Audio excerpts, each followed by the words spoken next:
So hello mga ka-solar, so eto na nga pala yung update sa ating solar setup. So yan, nakapag-upgrade na rin tayo ng battery. Nakikita nyo wala na yung mga lead acid natin na pinaglumaan ko ng e-bike. 25.6 volts LiPo4 battery. And then eto namang MPPT natin ay POW-MR. And eto pa rin yung ating pure sine wave inverter na Solitech. Lala ko nga way back 2024 nung binili ko to, ang daming nambash sa akin dito sa inverter na to. Pero ngayon nagkalat na mga nagbi-build ng solar aparato at ito ang ginagamit nilang pure sine wave inverter. So ito ipapakita ko lang sa inyo ngayon yung harvest. So ayan, 74 volts, 1 kilowatt ang harvest natin sa isang MPPT. Dahil ito naman sa isa nating MPPT ay 200 watts. Bago ka lang dito sa channel ko, panoorin mo yung mga previous vlog ko way back 2024 pa yun. Start ako ng solar setup under 11K. Start ako sa 24 volt system kagad para meron siyang upgrade pa. Ito na nga yung mga naging upgrades niya. So kung makikita nyo itong isang linya na to na naka-plug sa ating solar setup, ito naman yung pinagawa sa atin ng ating client na power station, 3.2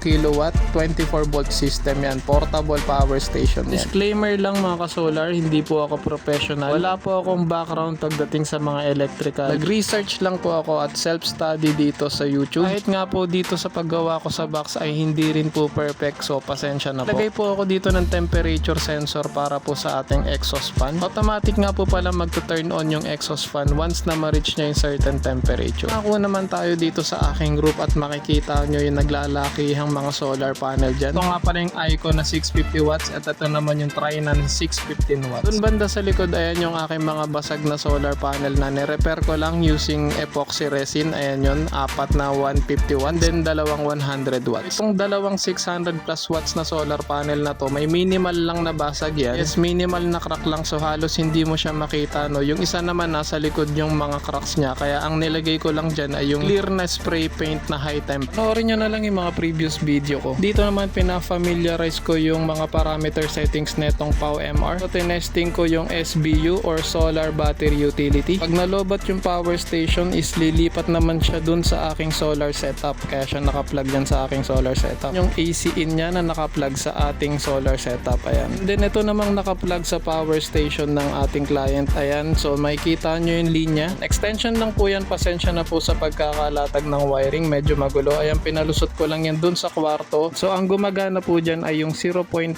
HP na non-inverter na window type aircon. Yun, naka-unli tayo. You heard it right po.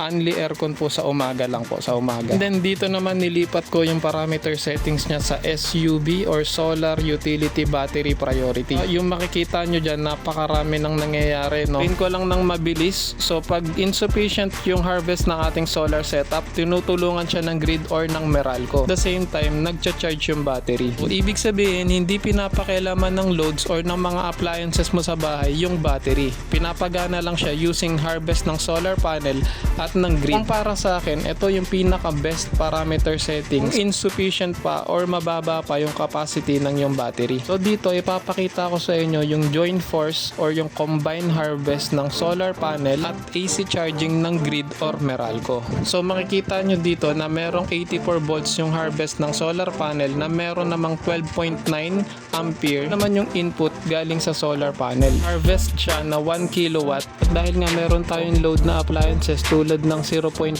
HP non-inverter na aircon, tinutulungan to ng AC na mag-charge or i-full charge yung battery natin habang gumagamit tayo ng aircon. Kung makikita nyo yung icon na nag-a-appear dyan ay AC at PV. 0.39 kilowatt combined harvest ng AC at PV. Sa ganyang settings, makakapag-reserve ka pa ng battery. Sakaling wala ng harvest ang solar panel, pwede mo nang gamitin yung stored energy sa battery. Ito yung magandang parameter settings pag madalas yung brownout sa inyong area. Dahil nga gagamitin mo lang yung battery sa gabi. Yun lang yung quick update mga ka-solar. Abangan nyo yung next video.